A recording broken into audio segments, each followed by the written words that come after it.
Even corona టైంలో 1920లో కూడా 1,80,00,000 రూపాయలకు పోయింది. 1,80,00,000 రూపాయలు కరోనా టైంలో కూడా.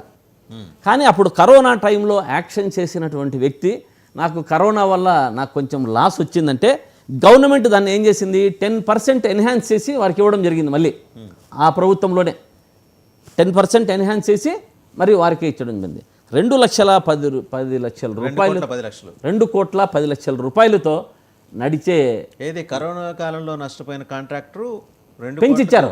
2,10,00,000 కట్టి 2,10,00,000 రూపాయలు కట్టి అతను వ్యాపారం చేసుకొని, అంటే ఏ స్థాయిలో వ్యాపారం ఉండకపోతే అతను కట్టడు కదా. పీఠానికి దేవునికి ఆదాయం కింద, నిర్వహణ కింద పీఠానికి ఇచ్చేసేవారు, కట్టేవారు. కానీ ఈ ప్రభుత్వం వచ్చిన తర్వాత దీన్ని అనుచరులతో అనుమాయులతో బెదిరించి 1,50,00,000 రూపాయలకు మాత్రమే పోయింది. ఇది ఇంకా తక్కువే పోయింది. కానీ అక్కడ ఉన్నటువంటి ఎమ్మెల్సీ గంగుల ప్రతాప్ రెడ్డి గారు వాళ్ళ మనుషులను కూడా పంపించే యాక్షన్ పెట్టడంతో ఇది 1,50,00,000 రూపాయల వరకు కూడా ప్రతాప్ రెడ్డి గారు ఎక్స్ అదే ఎంపీ వాళ్ళ బ్రదర్ ఎమ్మెల్సీ ఉండేవారు. దీన్ని 1,50,00,000 రూపాయలకు పట్టారు. అంటే ఇక్కడ స్ట్రైట్ అవే 60,00,000 రూపాయలు లాసు పీఠానికి, ప్లస్ బీ ట్యాక్స్. అంటే అసలు టెండర్ పార్టిసిపేట్ చేయని ఇట్లా ఎవరిని చేయడం లే. ఎవరినంటే వాళ్ళే పాల్గొనొచ్చు, టెండర్ తీసుకోవచ్చు. కానీ నేనేం చెప్తున్నానంటే మీ వాళ్ళకే టెండర్ ఇప్పించండి, మీరే టెండర్ తీసుకోండి. అక్కడ ఉన్న రేటును పెంచో లేకుంటే అదే రేటుకో తీసుకోవాల్సిందిగా కోరుతున్నా. మరీ ఆఫ్ ది వేలో తగ్గించేసి ఇట్లా పీఠాలకు దేవుని దీనికి నష్టం చేయడం వల్ల అది మీకే నష్టము అనేది ఒకసారి ఆలోచించుకుంటే వాళ్ళకి తెలుస్తుంది. లాస్ట్లో ఒకసారి దాని గురించి మాట్లాడుకోవచ్చు. దీని ద్వారా కూడా దాదాపు మనకు 60,00,000 రూపాయలు పీఠానికి పోయింది. అక్కడ 40 అంటే ₹1,00,000 పీఠానికి పరాణం. ఈ 2 కొబ్బరికాయలు తలనీలాల వల్ల.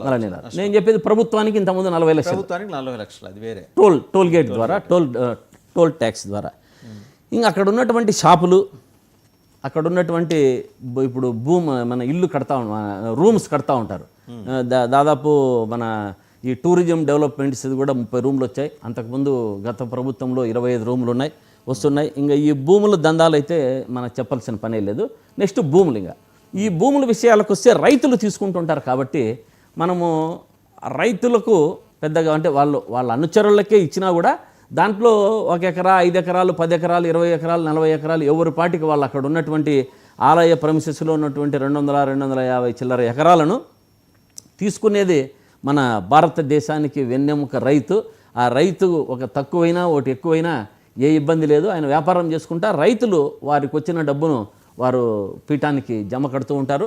ఏదొచ్చినా కూడా అది రైతుల దగ్గర మనం దీన్ని అంత ఇన్సెస్ట్ చేసుకునేటట్టుగా ఉండదు ఈ వ్యాపారానికి. కానీ ఈ రైతుల భూముల విషయంలో కూడా అన్యాక్రాంతం అవుతున్నాయి. అన్యాక్రాంతం అవుతున్నాయి. ఎవరి చేతుల్లోకి వెళ్తున్నాయి? ఇంకేం ప్రజాపాలకులు అక్కడ ఉన్నటువంటి ఎవరు అధికారం ఉంటే వాళ్ళు. నేను చెప్పేది మనకి ఎండోమెంట్స్ అద్భుతమైన కమిషనర్ వచ్చారు కదండి, ఆయన శ్రీ రామ్మోహన్, ఆయన పేరు అదే వారు చెప్పినట్టు మీరు అద్భుతమైన రామచంద్ర మోహన్ గారు బ్రహ్మాండమైన డెవలప్మెంట్ చూపించారు. ఆయన కూడా బాగా మంచి డెవలప్మెంట్ చూపించారు. దాన్ని కూడా ఒక అంశంలో మళ్ళీ మనము దాన్ని ప్రతి ఒక్క అంశంలో కూడా, ఎందుకంటే కమిషనర్కు దేవాదాయ శాఖకు ఉన్నటువంటి లింక్ అటువంటిది. ఈ కమిషనర్లు నెక్స్ట్ దేవాలయాలు, మనము ప్రభుత్వ దేవాలయాలు ఏ గ్రేడ్ కింద దేవాలయాలు తీసుకుంటూ వస్తుంటాం కదా, దాని మీద వచ్చినప్పుడు ఆ కమిషనర్ గారి అంశాలను, వారు ఎంత మంచివారు, వారు ఏ విధంగా దేవాదాయ శాఖను మరి ఇది చేస్తున్నారన్న అంశాలను తీసుకోవచ్చు. ఈ టెంపుల్కే వచ్చేప్పటికి ఇప్పుడు 3 అంశాలు మనం మాట్లాడుకున్నాం. తలనీలాలు, 4 మాట్లాడుకున్నాం. అండ్ ముందర వచ్చేప్పటికి ట్యాక్స్ గురించి, టోల్ ట్యాక్స్.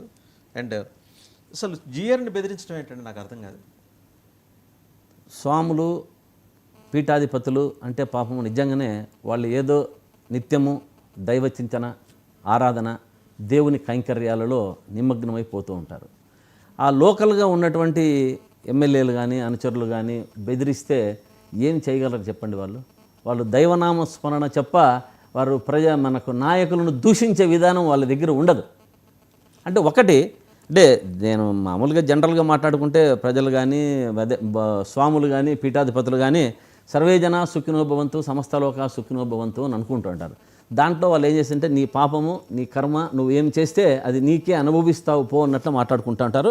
కానీ ఒకటి దీంట్లో అయితే గమనించాలి, మనము గత ప్రభుత్వంలో మామూలు ముందు నుంచి తీసుకుంటూ వస్తే అనాదిగా గతంలో దేవాలయాలంటే ఒక గ్రంథాలయాలు, దేవాలయాలంటే ఒక అన్నదాన సత్రాలు, దేవాలయాలంటే ఒక వైద్యాలయాలు. అన్నదానం జరుగుతుందా? అన్నదానం జరుగుతుంది. ఒక వైద్యాలయాలు, దేవాలయాలంటే ఒక రాత్రిపూట బడి మనం ఉచితంగా అందరికీ ఇంకోటి చెప్పడం. ప్రెమిసెస్ లో ఒక హైందవేతరుడికి వేరే మతానికి చెందిన వ్యక్తి హోటల్ పెట్టుకోవడానికి ఎవరు పర్మిషన్ ఇచ్చారు?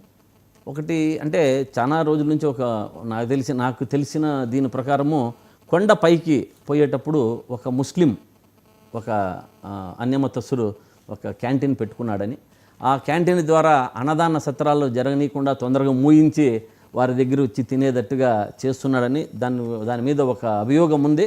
కాబట్టి ఇప్పుడున్న పాలకులు దాని మీద దృష్టి పెట్టాలని కోరుకుంటున్నా. ఈ దేవాలయాలు అనేటటువంటి ఇంతకుముందు చెప్పుకుంటూ వస్తున్నా, కళాకారులు, అన్నదాన సత్రాలు, వైద్యాలయాలు, విద్యాలయాలు ఇవన్నీ జరిగేటివి దేవాలయంలో ప్రజలకు అందరికీ ఉపయోగపడేటివి. కానీ ఇప్పుడు దేవాలయాల జోలికి వస్తే ఓన్లీ పాలకులకు మాత్రమే ఉపయోగపడేటట్టుగా కాలం మారిపోయింది కదా. కాలం ఏం మారలేదు, మనుషులు మారుతున్నాం మనము. మనుషులు మారి ఈ యొక్క ఆలయ దాని నుంచి వచ్చే యొక్క ఆదాయాన్ని పాలకులు మాత్రమే భక్షిస్తున్నారు. ప్రజలకు ఇది లేకుండా, సర్వీస్ లేకుండా పోతా ఉంది. అంతకుముందు ఆక్షన్లో వేరే ఒక ఎమ్మెల్సీ కూడా పార్టిసిపేట్ చేయడం వల్ల కనీసం ₹1.5 ఏది పర్టికులర్ ఈ తలనీలాల అనే అంశానికి సంబంధించి పీయడానికి వచ్చింది అంటున్నారు. అసలు వీళ్ళిద్దరు ఇన్వాల్వ్మెంట్ కట్టేలు చేయాల్సిన వాళ్ళు ఎవరు? ఇంకా దీన్ని కట్టేలు చేయాల్సిన మనం ప్రభుత్వం దృష్టికి ఇప్పుడు టీవీలో మాధ్యమాల ద్వారా ప్రభుత్వం దృష్టికి తీసుకెళ్తున్నాం కాబట్టి ముఖ్యమంత్రి గారు కానీ, మన సనాతన ధర్మాన్ని మోసుకున్నటువంటి పవన్ కళ్యాణ్ గారు కానీ ఇది చూసి ఒకవేళ విని దీన్ని మీద స్పందించి వారిని పిలిపించి ఎందుకు ఇలా జరుగుతూ ఉంది, ఆలయ సంరక్షణలోకి మీరు జోక్యం చేసుకోకూడదు అని అక్కడ ఉన్నటువంటి ఎమ్మెల్యేలకు, పాలకులకు చెప్పవలసిన బాధ్యత నేను ప్రభుత్వాన్ని విన్నవించుకుంటున్నాను. తర్వాత హుండీలు దొంగతనాలు ఈ మధ్యకాలంలో ఎక్కువ అవుతున్నాయి అక్కడ. మన ఈ మధ్య అయితే హుండీని పగలగొట్టి కూడా తీసుకెళ్లారట. సీసీ కెమెరాలు ఏం లేవండి అక్కడ? నేను చెప్పాను, దాదాపు 20-25 లక్షల వరకు ఆ హుండీ ద్వారా దేవాలయానికి వెళ్ళిపోయింది. కానీ మీరు సీసీటీవీలను పక్కన పెట్టేస్తే, నేను చెప్పా గతంలో కూడా, సీసీటీవీలను కూడా పక్కన పెట్టి ఈ ప్రజాపాలకులు లోపల హుండీని తీసుకొని దీంట్లో నుంచి డబ్బును తీసుకెళ్తున్నారు అని నేను ఇది పక్కన పెట్టేస్తే, అసలు దొంగతనం జరిగిన హుండీకి ఇంతవరకు కేసు ఎఫ్ఐఆర్ కాలేదు. ఓకే, ఇంతవరకు ఈరోజు స్టిల్ టుడే కూడా అంటే దోపిడీ దొంగలాగా ఎవరైనా వచ్చారు, దోపిడీ దొంగలు ఏదో చేసినట్టున్నారు. దానికి ఇంతవరకు కూడా పాలకుల యొక్క ప్రెజర్తో దాన్ని ఎఫ్ఐఆర్ లేదు, ఇంతవరకు కేసు కూడా కట్టడం లేదు పోలీసులు. అంటే దీన్ని మనం ఏ విధంగా తీసుకోవచ్చు, ఎలా ముందుకు పోవచ్చు అన్న విషయాలను తీసుకుంటే దేవాలయ హుండీ ఉందా లేదా, హుండీ కూడా ఎత్తుకెళ్ళిపోయారు. అంటే హుండీ పెట్టింటారు, డబ్బులు తీసేసి ఉంటారు, మొత్తం దాన్ని బ్రేక్ చేసి తీసుకెళ్ళిపోయారు. దాన్ని బ్రేక్ చేసి డబ్బులంతా తీసుకోవడం. హుండీ దగ్గర సీసీ కెమెరా ఉంటుంది కదా? లేవు కదా. ఇప్పుడు సీసీ కెమెరాలు ఉంటే సీసీ ఫుటేజ్ పెట్టమనండి. ఆలయంలో దొంగతనం జరిగిండేది అందరికీ తెలిసిన విషయమే, పేపర్కి వచ్చింది. ఎవరు డినై చేశారు చెప్పండి? ఇప్పుడు దాంట్లో అక్కడ ఫలానా అని పేర్లు చేసేదానికంటే అనేది రిపోర్ట్ చేయడానికి ఎవరు దేవాలయ రిప్రజెంటేటివ్ ప్రతినిధి ఒకళ్ళు ఉంటారుగా, దేవాదాయ క్లర్కో. అంటే దేవాదాయ శాఖ నుంచి ఎవరు ఉండరు, కానీ పీఠం నుంచి అందరు ఉంటారు. పీఠం నుంచి స్వాములంతా ఉంటారు. కానీ ఇక్కడ ఒక ఈ ఎమ్మెల్యే అనుచరుడు అనుకోవచ్చు, లేకుంటే ఎమ్మెల్యేకు దగ్గర సంబంధాలు ఉన్నట్టు కానీ ఈ ఆలయంలో గంగాధర్ అనేటువంటి వ్యక్తి ఒక సూపర్వైజర్గా పనిచేస్తున్నాడు. మొత్తము దందాలంతా కూడా ఇతని ఆధ్వర్యంలో, ఇతని పర్యవేక్షణలో జరుగుతున్నాయి అన్నది మాత్రం నాకు తెలిసిన విషయం. అంటే ఆయన ఆలయంలో సూపర్వైజర్గా పనిచేస్తున్నారు. ఆలయంలో ఇప్పుడు కూడా ఉన్నాడు సూపర్వైజర్గా. అంటే ఇది పీఠము ఉద్యోగస్తునిగానే ఉంటాడు. కానీ ఎమ్మెల్యే కానీ అక్కడ ఉన్నటువంటి ఎవరు ఎమ్మెల్యేలు ఉంటే వాళ్ళు పెట్టిన మనుషులే ఉంటారు. వాళ్ళు పెట్టినటువంటి గంగాధర్ అనేటువంటి వ్యక్తిని ఇతని ద్వారానే అన్ని ఆలయ నిర్వహణకు కానీ, ఆలయ నిర్వహణలో దీనికి కానీ మొత్తం పీఠంలో ఉండే జీఆర్ గారికో లేకపోతే జీఆర్ గారి ప్రతినిధులకు తెలియదా? వాళ్ళు అడగరా ఇదంతా? ఇప్పుడు ఎవరికి తెలియకుండా, నేను ఇంతకుముందే చెప్పా, ఎవరికి తెలియకుండా ఉండదు, ప్రతి ఒక్కరికి తెలిసిండేదే. కానీ మీరు పోయి అడిగినారంటే స్వామి వారి వీళ్ళు యొక్క పాలకులు చేసే యొక్క దందాలను వాళ్ళు చెప్పలేని పరిస్థితి. రేపటి నుంచి వాళ్ళకు ఉండాలి కదా, పూజ చేసుకునే దానికి వాళ్ళు తిరగాలి కదా. అక్కడ తిరగగలరా? తిరగగలరా చెప్పండి? తిరగలేని పరిస్థితి. మన హుండీ కొల్లగొట్టిన అతని మీద కంప్లైంట్ చేసేదానికి పోతేనే అతని ఇంటికి దాడి చేసి అతని ఊర్లో లేనేకుండా చేశారు అతన్ని. అతను కూడా ఒక ఎంప్లాయే. ఇప్పుడు లేడు, అతను వెళ్ళిపోయినాడు అక్కడ ఊర్లో నుంచి వెళ్ళిపోయాడు, పంపించేశారు. అటువంటి పరిస్థితి దుస్థితి అక్కడ ఉంది. కానీ ఆలయం యొక్క దీన్ని పాలకులు దేవాలయం కానీ గండి కొట్టుతున్నప్పుడు ఈ దేవాలయాల నుంచి వచ్చే డబ్బు అంటే మనకు అనాదిగా ముందు నుంచి వస్తూ ఉంటుంది. ఈ దాన్ని తీసుకోవడం వల్ల, దాన్ని తినడం వల్ల వచ్చే జన్మలో కుక్కలై పుడతారనేది బాగా గమనించాలి అంతా కూడా. ఇప్పటికి బాగానే ఉంటుంది. దేవుని దృష్టిలో నీకు శిక్ష అనుభవించాల్సిందే తప్పదు. ఈరోజు తప్పించుకున్నా మనం అక్కడికి వెళ్ళిన తర్వాత ఈ శిక్ష మనకు వచ్చే జన్మలో అయినా తప్పదు. అది గమనించాలి. ఉండదని మనం అనుకుంటున్నాము కానీ అది తప్పకుండా ఉంటుంది. తిరుమల వెంకన్నతో ఇలా పెట్టుకున్న వాళ్ళు ఏమైపోయారు ఇంతకుముందు చూసాం తప్పకుండా. చాలా అంటే అక్కడ ఆలయంలో తప్పకుండా చోరీలకు పాల్పడిన వాళ్ళు, రకరకాలుగా అక్రమాలకు పాల్పడిన వాళ్ళు, వాళ్ళు ఏంటంటే వాళ్ళ వంశాలు కూడా పోయిన సందర్భాలు మనకు తెలుసు. అవును. మరి అహోబిలం స్వామితో పెట్టుకుంటున్నారు. మరి గవర్నమెంట్ అయితే దీని మీద దృష్టి పెట్టాలి. దీని మీద గవర్నమెంట్ ప్రత్యేకమైన దృష్టి పెట్టాలి. మనం ఈరోజు రెండవ కథనం, ఈ రెండవ కథనంలో నేను స్ట్రాటజీ ప్రకారం మీకు అక్కడ ఏమి జరిగిందని కూడా అన్నీ చెప్పుకుంటూ వచ్చా. ఇది రికార్డెడ్ ఇన్ గవర్నమెంట్ దేవాలయం ఆల్సో. దేవాలయంలో కూడా రికార్డ్ అయింటుంది, మీకు ప్రభుత్వంలో కూడా రికార్డ్ అవుతుంది. గతంలో ఎంత ఉంది, ఇప్పుడు ఎంత నడుస్తుంది, గతంలో ప్రభుత్వం వేలం ఎంత ఉంది, భూములు ఎంత పోయినాయి, గతంలో తలడీనాలు ఎంత పోయినాయి, ఇప్పుడు ఎంత పోతున్నాయి, గతంలో టోల్ ట్యాక్స్ ఎంత పోతుంది, ఇప్పుడు ఎంత పోతుంది అని ప్రతి ఒక్కటి కూడా, గతంలో గ్రామ పంచాయతీలో ఎంత తీసుకుంటున్నారు, ఇప్పుడు ఎంత పోయింది అనేది ప్రతి ఒక్కటి కూడా రికార్డెడ్గా ఉంది.